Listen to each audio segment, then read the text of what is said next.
Okay, guys, space travel is going to get really, really complicated over the next decade or two. And I'm not talking about any of the technical aspects of space travel. I'm talking about the words used to describe these people who go into space. That's right, we're talking about the words used. So you're probably familiar with the words astronaut and cosmonaut, but there's a whole bunch of new words cropping up. So let's have a look to see what's going on. So the word astronaut comes from Greek. Astron means star and nauts means sailor. So it literally in English means star sailor. The word cosmonaut, which is used by the Soviets or nowadays the Russians, comes from the Greek cosmos, which means space. So space sailor. These are where the words come from: astronaut, cosmonaut, star sailor, space sailor. And for many decades, these were the only two words used because the US and Russia, or the Soviet Union, these were the only countries that had space travelers. But as you probably know, there's other countries getting involved: China, India. We'll have a look at that in a minute. So where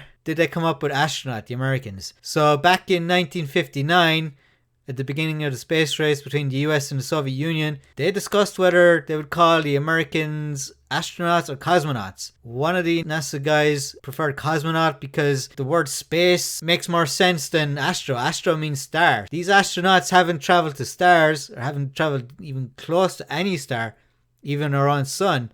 So astro doesn't really make a lot of sense. So the word cosmonaut makes a lot more sense. However, NASA decided to go with astronaut. Most of them preferred astronaut. After America chose astronaut, the Soviet Union decided to go for cosmonaut. And it says here it anglicizes to cosmonaut, a Russian word. But this anglicization means of English or British. So saying cosmonaut is anglicized, that's incorrect because cosmonaut is purely Greek. So Wikipedia, you got this wrong. That's a mark against Wikipedia here. Cosmonaut is a purely Greek word. Astronaut, purely Greek. So what's going on nowadays? We have the Chinese and we have other countries getting involved. But let's go here to this guy called Robert Frost. Let's have a look at his bio. He's an instructor and flight controller at NASA. So he answered the question in Quora: what's the reason behind the different names? Why does the US Postal Service deliver mail while the Royal Mail delivers post? And then he uses all these other examples: caretaker in Britain, janitor in the US. And he just makes the point that language develops in different countries independently. And he just points to the Greek origins of cosmonaut and astronaut. And he says, coincidentally, they both used the Greek prefix and suffix. Now, I don't believe this is true. I don't believe this is a coincidence.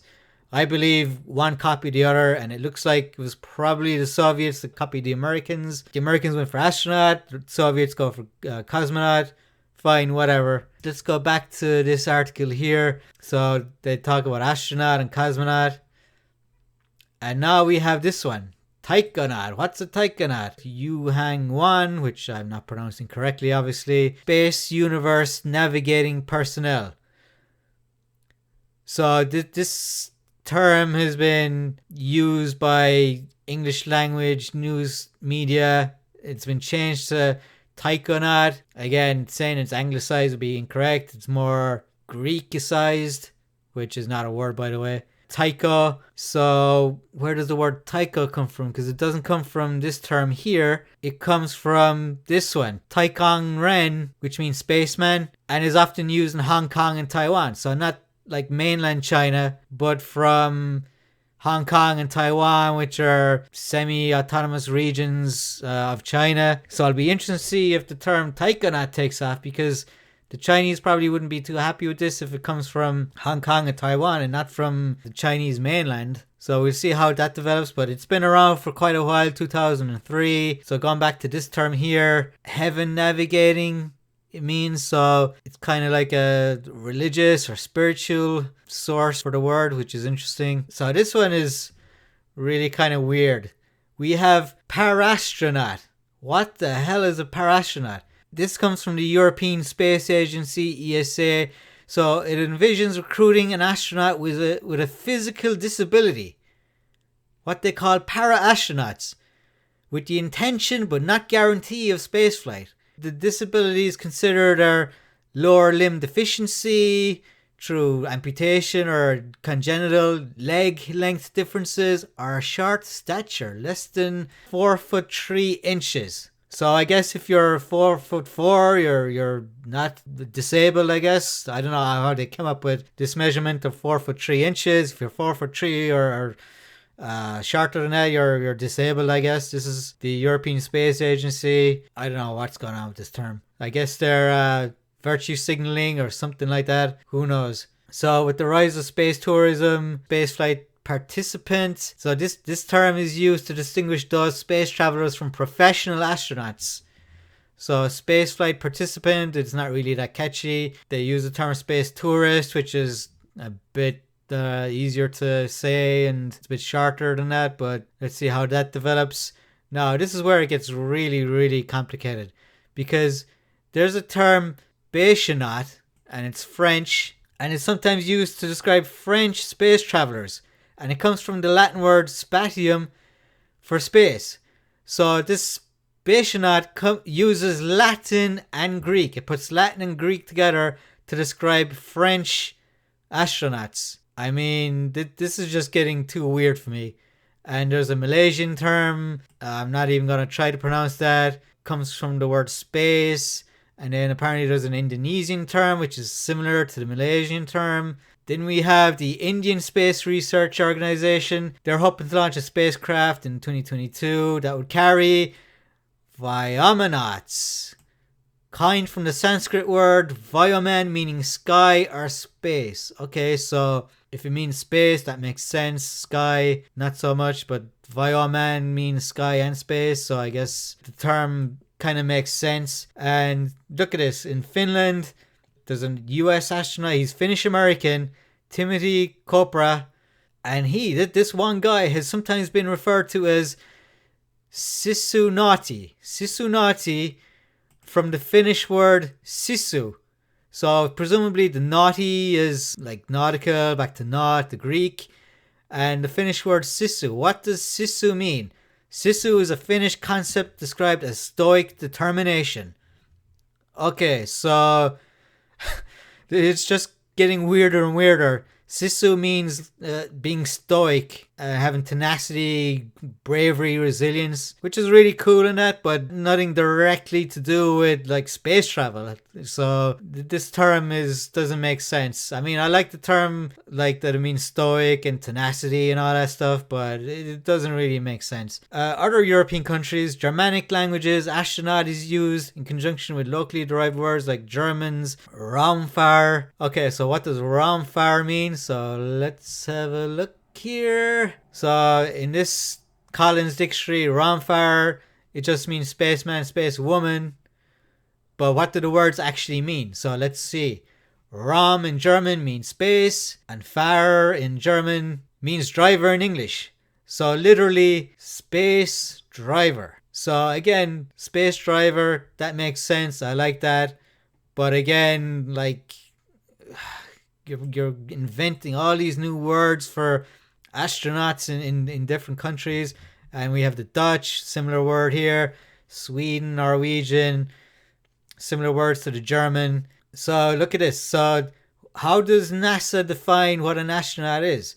Well, here's a list which they come up with probably quite a while ago. So it's the Federal Aviation Administration that came up with this. One who flies in a vehicle above 50 miles and just a bunch of other stuff here. And they actually changed this. So look at this. In July of 2021, they issued an order redefining the eligibility criteria to be an astronaut in response to the private suborbital space flights of Bezos and Branson. Richard Branson, Jeff Bezos, two billionaires who went into space in 2021, and seemingly the FAA did not like this, and so they decided, we're going to redefine the word astronaut here, because technically Bezos and Branson met these criteria above of being an astronaut, and the FAA didn't like this seemingly, and they decided, we're going to change the definition of astronaut, make it more, essential to public safety or contributed to human space flight safety. So safety,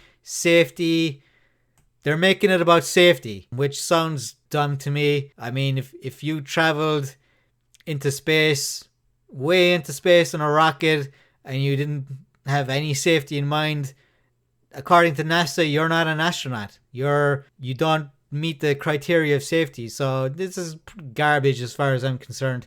They just didn't want Bezos and Branson to be able to go around telling everybody that they're astronauts. So, bit of politics going on there. To go back to cosmonauts. Cosmonaut was also used for like former communist countries in Eastern Europe. Czechoslovak Vladimir Remek, the first cosmonaut from a country other than the Soviet Union. So he flew in 1978. So the word cosmonaut became like a kind of a Soviet communist term. So Eastern European astronauts were called cosmonauts. Let's go back here to Robert Frost again. So this trained NASA dude, instructor and flight controller, not to be confused with this Robert Frost. Robert Frost, the poet, this American poet, probably the most famous Robert Frost. But let's go back to Robert Frost, the NASA dude. So someone asked, does it get awkward after a while? So, and then someone asked, what do they call in China and other countries? He just makes the point that it's a term of respect, and he's talking about how they got different standards, different requirements, skill sets. So he makes the argument that these justify using different terms, but really, do they have different skill sets? I mean, I would say their skill sets are going to be pretty similar. He puts up a screenshot of Gagarin, the first Russian in space, the first human in space. So here he talks about other countries, which we already looked at. The Chinese use taikonauts, which we don't know if they really do, if they like that term. Vyomanauts, the Indians. So we'll see what the Chinese and if these terms get accepted by them, or if the English-speaking world will just use these terms regardless. So is there a solution to this? I believe there is. I think I've found the perfect term to describe all space travelers. Here it is. Space Cadet. There we go. Perfect. Space Cadet. It's a term you may have heard of. Let's have a look and see where it comes from. It comes from a 1948 science fiction novel by Robert Heinlein, and people started using the term. This was 1948. This is about 10, 11 years before the space race began. They used the term astronaut. But as you may know, nowadays space cadet means something a bit different. It means a flaky, lightheaded, or forgetful person. So it's a derogatory term nowadays to call someone a space cadet. But you know what? I say let's just call all these guys and gals space cadets. Alright, space cadets. Let's call them all space cadets. And before we end this video, I want to talk about one particular space cadet who made headlines a number of years ago. Her name is Lisa Novak. So she's an American aeronautical engineer, former NASA astronaut, and she was also in the US Navy. Okay, so here we go. Here's her status. Dismissed. Okay, so what's going on? Why was Lisa Novak dismissed from NASA? Well, let's what's this? In February 2007, Novak was arrested in Orlando, Florida after she accosted and pepper sprayed Colleen Shipman, a U.S. Air Force captain romantically involved with astronaut William Uffeline, who had been in a relationship with Novak. So, let's see. Novak agreed to plea deal with prosecutor pleaded guilty to charges of felony burglary of a car and misdemeanor battery. Okay, so what happened here? Well, we have a love triangle going on here with Lisa Novak and this dude and this other woman. So let's see what she did. So Novak's marriage disintegrated. She was married to Richard somebody. Now she was in a relationship with Uffeline, who was an astronaut. But Uffeline began a relationship with Air Force Captain Colleen Shipman, so another woman. So Lisa didn't like this, and well, according to him, he thought Novak took it well. Well, let's see. Let's see what happens. They could remain friends. All right. So they continued to train together and so on. Let's see. So let's go to the altercation. On February 2007, Novak packed latex gloves, a black wig, a BB pistol and ammunition, pepper spray, a hooded tan trench coat, a drilling hammer, black gloves, an 8-inch 20mm Gerber folding knife and other items. Now, in her defense, aren't these like typical tools that astronauts use? I mean, I don't know, I'm not an astronaut, but I mean, they seem legit. A black wig, for example. I mean, no astronaut could go anywhere without a black wig. Now, she drove her husband's car. Now, remember, her husband, whom she was separated from, and she drove the car 900 miles or 1,400 kilometers from Houston to Orlando, Houston, Texas to Orlando, Florida, to confront Shipman, the other woman.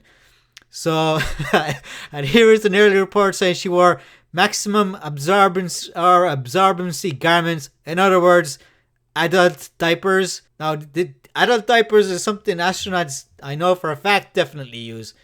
Because, you know, they're going up to space on a rocket. They can't really leave their chair and, you know, go and use the bathroom. So she may have had these from NASA. She may have gotten some spare ones from NASA. Or she might have bought them in a store, whatever. This was later denied, but it's a funny part of the story. So she went to Orlando International Airport, waited for Shipman's plane to touch down. So she knew she knew what flight Shipman was on. And then in the baggage claim department, this is where the incident happened.